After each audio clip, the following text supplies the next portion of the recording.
The bitter wind howled across the frozen wasteland that had once been northern Canada. 6 alien researchers, wrapped in their thermal protection suits, trudged through the deep snow. Their advanced scanners had detected something unusual beneath the ice, something that didn't match the natural formations of this abandoned world. Marcus, the team leader, held up his hand, signaling the others to stop. His crystalline sensor array pulsed with a soft blue light as it analyzed the ground beneath their feet. "The readings are strongest here," he said, his translator converting his natural clicking speech into standard galactic common. "Whatever these humans left behind, it's big." The rest of the team gathered around him. Thorn, their technology specialist, snorted in derision. Probably another one of their primitive bunkers. The last 3 sites were nothing but ruins filled with rotting metal and basic computer systems. "Still, we must document everything," Reed said. She was the youngest of the group, and the others often found her enthusiasm for human artifacts annoying. "Even primitive civilizations can teach us something." Professor Ash, who specialized in ancient languages, adjusted his atmospheric filter. "Let's just get this over with. This planet's weather is as unpleasant as its former inhabitants' technology." The team activated their excavation drones, sleek, floating spheres that emitted precise energy beams to melt away the ice. As they worked, the entrance to a massive facility slowly emerged from its frozen tomb. The structure was made of thick concrete and steel, materials that made the alien researchers exchange knowing looks. Only primitives would build with such basic substances when crystalline composites were clearly superior. "Look at these door mechanisms," Thorne said, running his scanner over the massive entrance. "Mechanical locks and hydraulic systems. They didn't even use gravity manipulation or phase shifting. How did these humans ever manage space travel?" Marcus stepped forward to examine the entry panel. It was a simple electronic device, long dead from centuries of exposure. He pressed his universal interface against it, expecting to easily override any remaining security systems. Nothing happened. "Interesting," he muttered. "The system isn't responding to standard protocols." He tried again, this time using more power. The panel remained dark. Reed moved closer, her scanner extended. "Maybe we should try to understand their system before forcing our way in. The humans might have had different approaches too." "Different approaches?" Thorne interrupted with a laugh. "They used silicon chips and copper wiring. There's nothing to understand. Stand aside." He pulled out his molecular reorganizer, a tool that could reshape matter at its most basic level. With a confident gesture, he aimed it at the door's seam. The beam activated, but instead of cutting through the material, it scattered harmlessly across the surface. The team fell silent. This wasn't supposed to happen. Marcus stepped forward and ran his most sophisticated scan yet. The results made him blink in surprise. "This isn't ordinary steel. The molecular structure is unusual. And these energy readings." He trailed off, studying his instruments with growing confusion. "Perhaps," Reed suggested carefully, "we should consult the central archives before proceeding, if this facility is different from the others." "Nonsense," Professor Ash cut in. "We are the Galactic Archaeological Society's elite team. We've documented ruins across 1,000 worlds. We don't need to consult anyone about primitive human construction." Deep below their feet, unnoticed by even their advanced sensors, something stirred. Ancient systems, designed to appear dormant, but never truly sleeping, registered the presence of non-human entities. Backup power cells, built using principles the aliens couldn't detect with their crystalline technology, began to power up. Security systems that had waited patiently for centuries started their initialization sequences. The team continued their discussion, debating the best way to enter the facility. None of them noticed the faint vibration beneath their feet or the subtle warming of the air around them. None of them realized that they weren't discovering this facility. It was allowing itself to be found. And it had been waiting for a very, very long time. After 6 hours of failed attempts to enter the facility, The alien research team finally managed to create a small opening in a side entrance. The hole wasn't made by their advanced tools, which still had no effect on the strange metal, but by finding a maintenance panel that responded to simple mechanical pressure. Even their emergency systems were primitive, Thorne said, squeezing through the opening. His environmental suit scraped against the edges of the hole. No genetic scanning, no quantum locks, just a manual release lever. Pathetic. Reed followed him inside, her handheld light casting shadows across the dusty corridor. But doesn't it seem odd? All our advanced tools couldn't cut through the main door, yet this simple entrance was left accessible. Obviously, their better materials were used for the main entrance, while they used inferior metal here, Professor Ash said as he entered. Typical human inefficiency. The team spread out in the entrance chamber, their lights revealing rows of ancient computer terminals and workstations. Everything was covered in a thick layer of dust, untouched for centuries. Marcus began setting up their base scanning equipment, delicate instruments that could analyze and record every detail of the site. Reed moved to one of the terminals, brushing away dust from its screen. To everyone's surprise, she uncovered a small light blinking in the corner of the display. Look at this. There's still power here. Thorne walked over, waving his scanner across the terminal. Impossible. Their primitive power systems would have failed centuries ago. It must be reflection from our equipment. But as the team watched, more tiny lights began to appear across the room. One by one, small indicators and status lights flickered to life. A soft hum, barely noticeable at first, began to fill the air. The temperature is rising, Marcus noted, checking his suit's sensors. Environmental systems must be activating from our presence. Automated climate control. At least they managed that basic technology, Professor Ash said, but there was a hint of uncertainty in his voice. Reed moved deeper into the facility, her curiosity overwhelming her caution. The others followed, documenting everything with their scanners. They passed through several rooms filled with what appeared to be simple machinery, hydraulic systems, mechanical arms, and basic robots. Look at these crude automatons. Thorne laughed, gesturing at a row of humanoid machines. They used physical joints and motors instead of gravity manipulation. No wonder humans never achieved true artificial intelligence. As if in response to his words, a deep thrum resonated through the facility. The team's scanners suddenly flickered, their readings becoming erratic. Marcus tapped his display in frustration. There must be interference from the human power systems. Primitive electronics often create such disturbances. But Reed noticed something that made her blood run cold. The dust on the floor, undisturbed for centuries until their arrival, was vibrating. And it wasn't random movement. The dust was slowly shifting into distinct patterns, like ripples in a pond, moving away from the center of the facility. "Marcus," she called out, trying to keep her voice steady. "Should we perhaps return to the entrance? At least until we understand what's happening." "Nonsense," Thorne replied before Marcus could answer.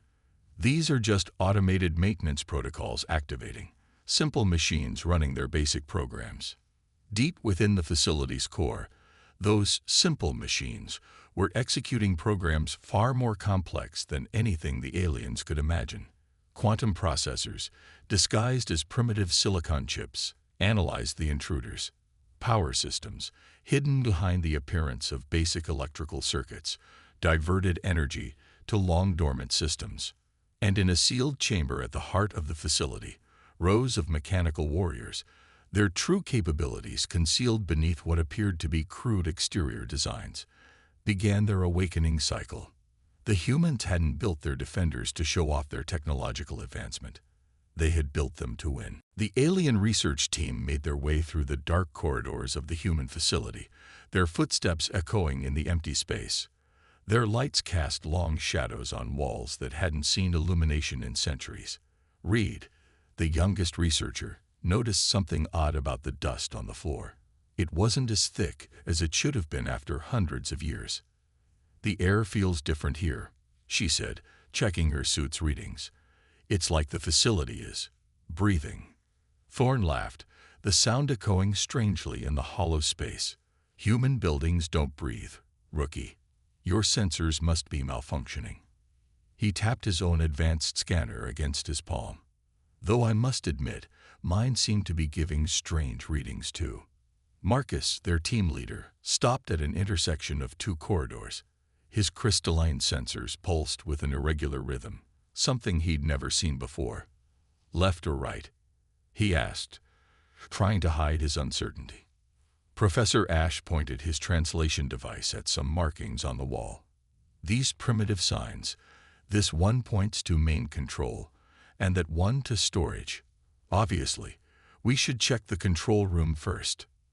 As they turned left, following the signs, Reed's scanner picked up an energy signature.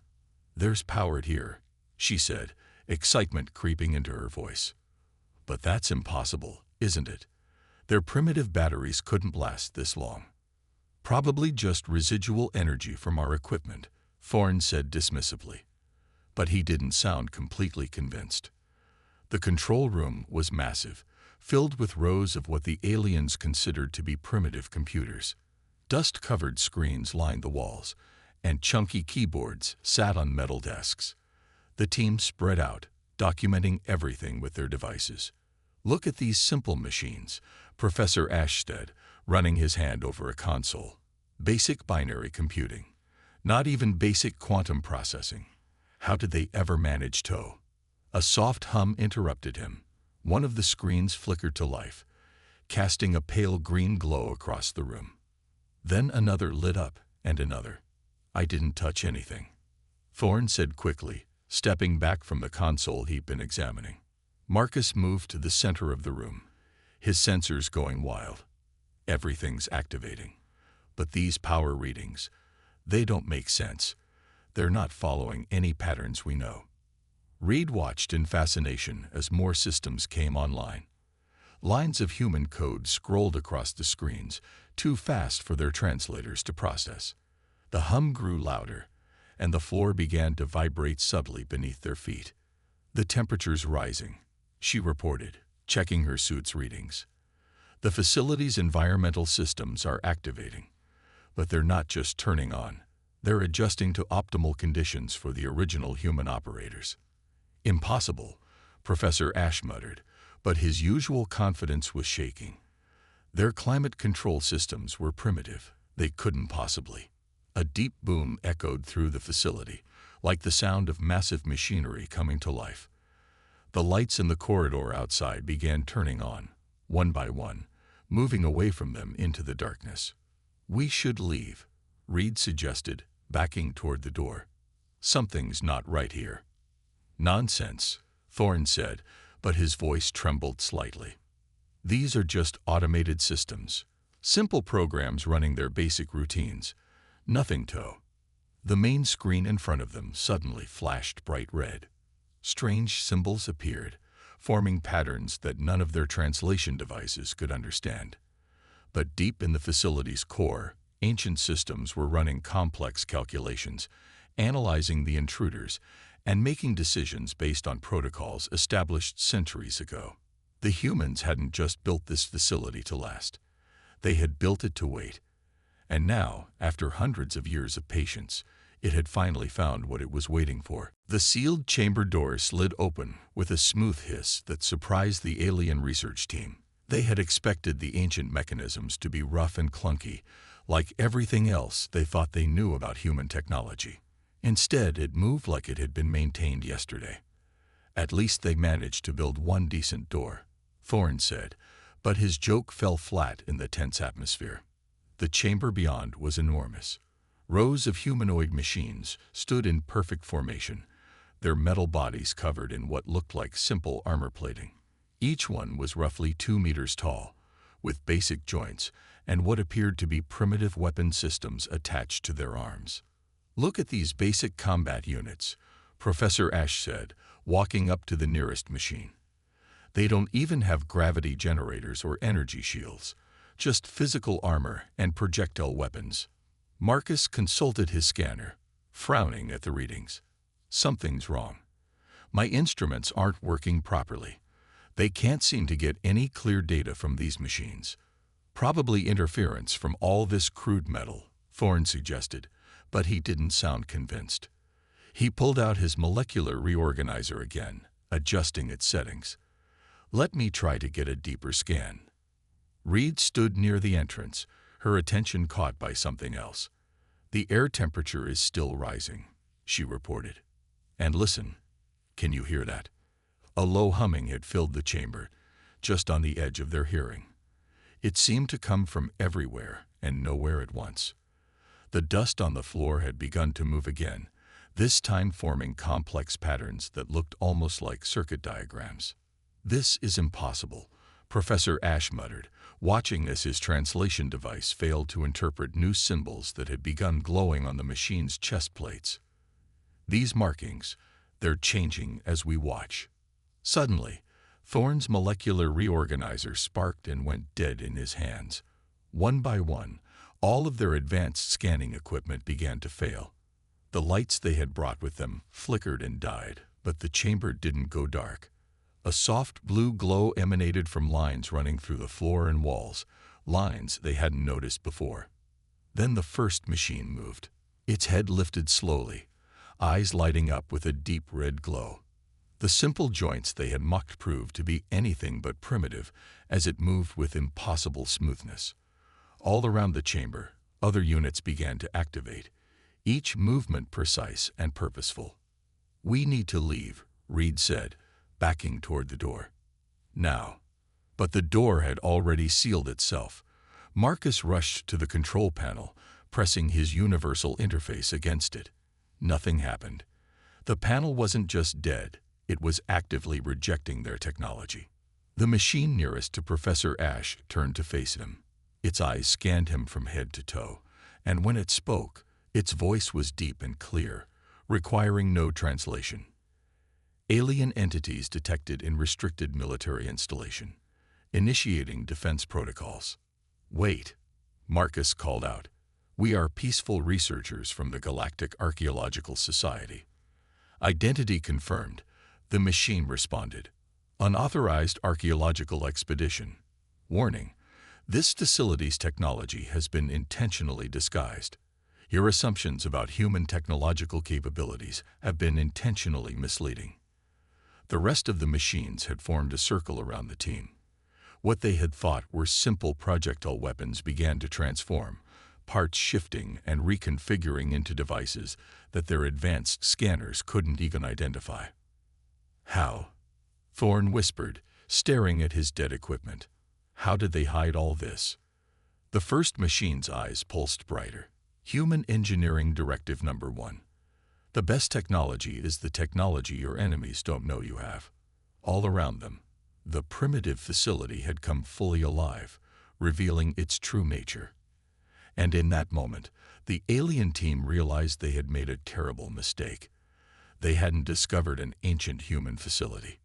It had discovered them. The alien research team huddled together in the center of the chamber, surrounded by machines they had foolishly dismissed as primitive. Their advanced weapons and tools lay useless on the floor, disabled by technology they couldn't even understand. "Commencing full facility activation," announced the lead machine.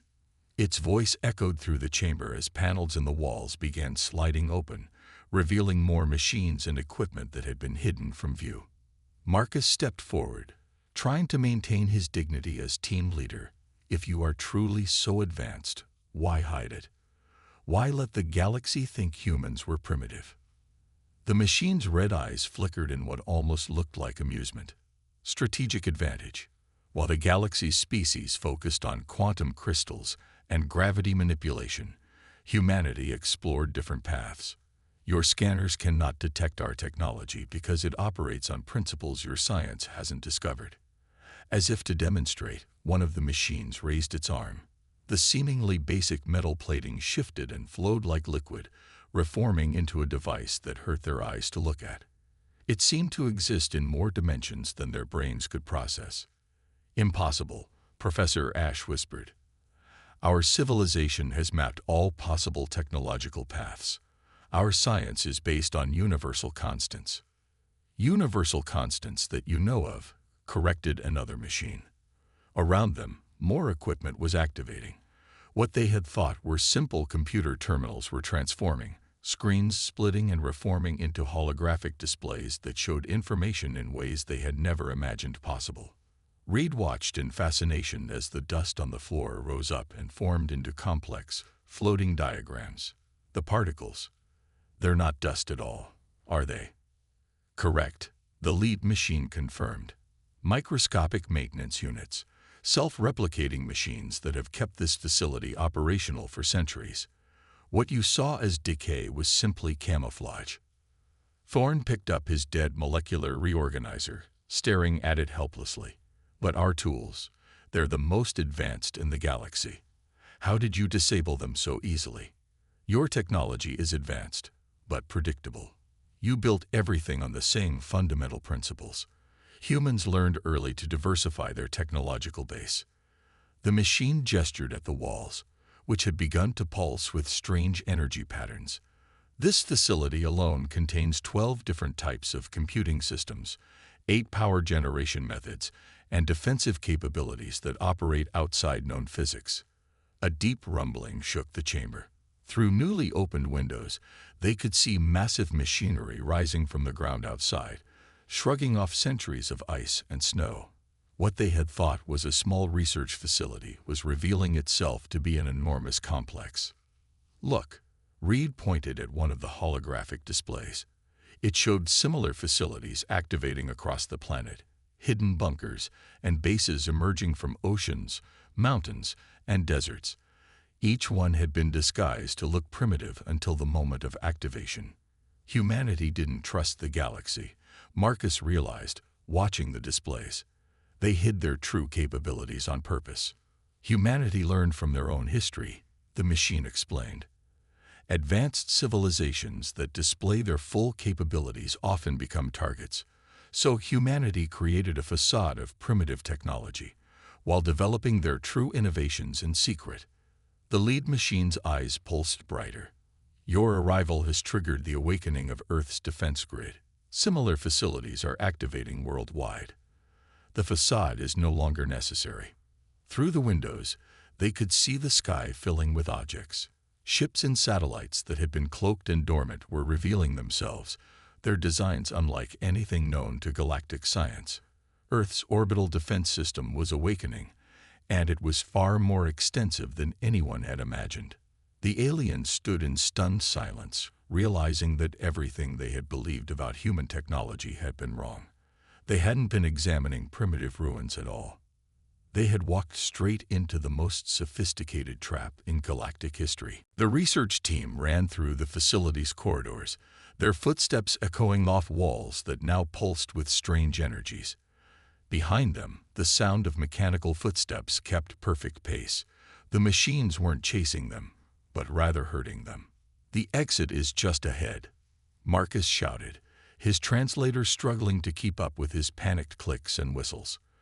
But as they rounded the corner, they found the doorway they had entered through was gone, replaced by a smooth wall that seemed to shift and flow like liquid metal. "This way," Reed called out, pointing to a side passage.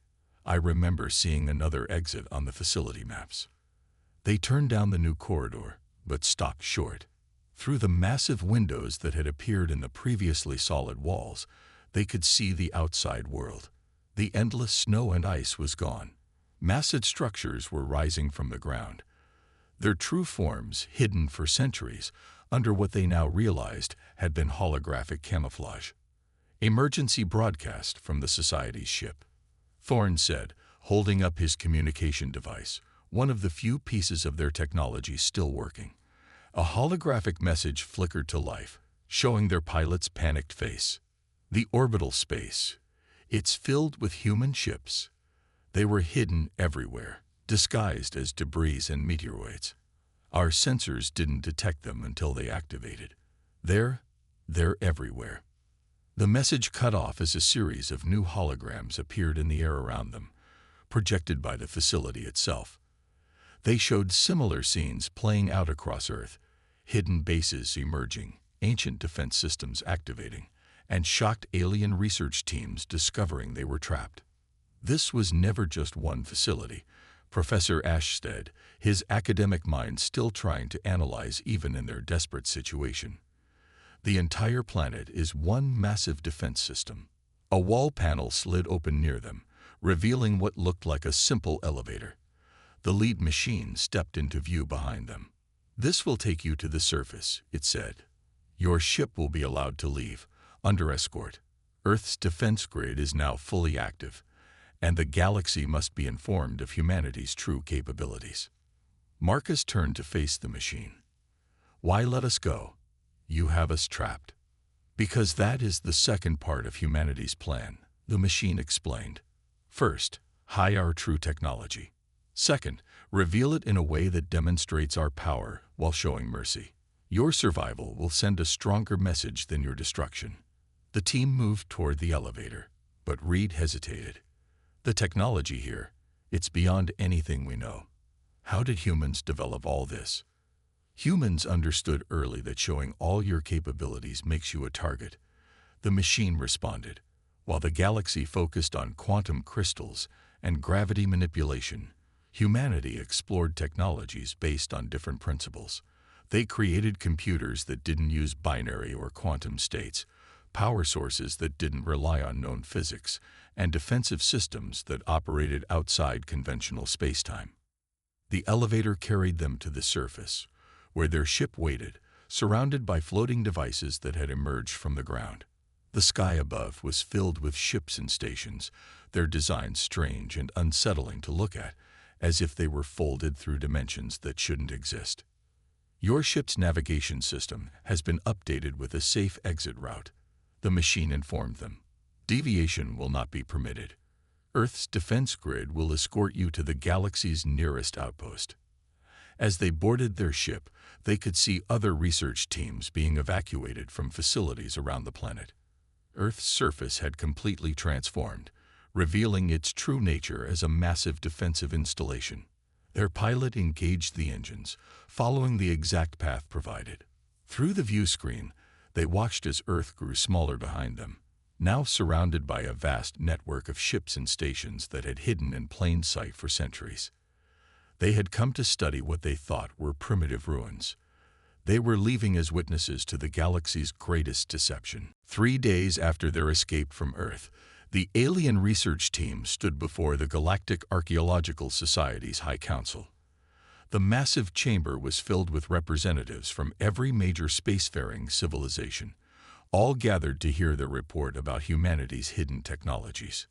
"Play the recording again," ordered the council leader, his crystalline form shimmering with agitation. On the chamber's main screen, images from Earth showed the planet's transformation. Hidden bases rising from the ground, orbital platforms emerging from nowhere, and technologies that defied their understanding. "Impossible," muttered one council member. "We monitored Earth for centuries. Our sensors detected nothing but ruins and primitive machinery." "Because that's what they wanted us to see," Marcus explained, his voice heavy with the weight of their discovery. "While we built our technology in one direction, humans took a completely different path. They developed ways to hide their advances in plain sight." Reed stepped forward, activating a hologram she had been allowed to record. It showed one of the human machines demonstrating technology that seemed to bend reality itself. They didn't just advance along a different path. They found dozens of paths we never even imagined. The chamber erupted in concerned whispers. Professor Ash, who had been unusually quiet since their return, finally spoke up. "But there's more. The machines told us something else, about what really happened to humanity." The chamber fell silent as their final recording played. The human machine's voice filled the space. Humanity didn't go extinct. They didn't die out. They ascended. Ascended. The council leader demanded. "Explain." "The machines showed us proof," Thorne said, his previous arrogance replaced by humbled awe. "All those centuries ago, when humanity seemingly vanished, they hadn't died. They had discovered something beyond physical existence. The machines and defenses weren't left behind to protect a dead world. They were left to guard humanity's cradle until they choose to return. New images appeared on the screen. Strange readings and measurements that made even the most advanced council scientists look away in confusion. The human machines had allowed them to record just enough to prove their claims, but not enough to understand the principles behind them. They still watch their homeworld, Marcus continued. The machines aren't just guardians. They're a connection to humanity. Every facility, every defense system, is linked to their ascended form in ways we can't comprehend. And now, Reed added, they want us to deliver a message to the galaxy. The final recording played. The machine's voice was clear and powerful. Humanity extends greetings to the galaxy. We have watched your civilizations grow, hidden behind the illusion of our primitive ruins. Now that you have reached a certain level of advancement, we reveal ourselves, not as a dead race to be studied, but as living beings who chose a different path. The council chamber was completely silent as the message continued. We offer this knowledge. True advancement comes not from following one path, but from exploring all possibilities. Your civilizations have achieved much, but you have all followed the same routes. There are countless other ways to progress. We found many, and even those were just the beginning. They're offering to share some of their knowledge, Marcus explained to the stunned council. Not their most advanced technologies, but enough to show us new directions we could explore. They say every civilization must find its own path. The council leader's crystalline form pulsed with deep colors of contemplation. And if we refuse their offer? If we see them as a threat? The machines made that clear too, Thorne said quietly. What we saw on Earth was just a small demonstration. Humanity's true capabilities are far beyond even that. They're giving us a choice. Learn to explore new paths of advancement, or remain limited by our own assumptions. As the council began their deliberations, the research team stood quietly, forever changed by their discovery. They had gone to Earth expecting to study ruins of a primitive civilization. Instead, they had discovered that humanity hadn't fallen behind. They had advanced so far ahead that they had transcended physical existence itself. The galaxy would never be the same again.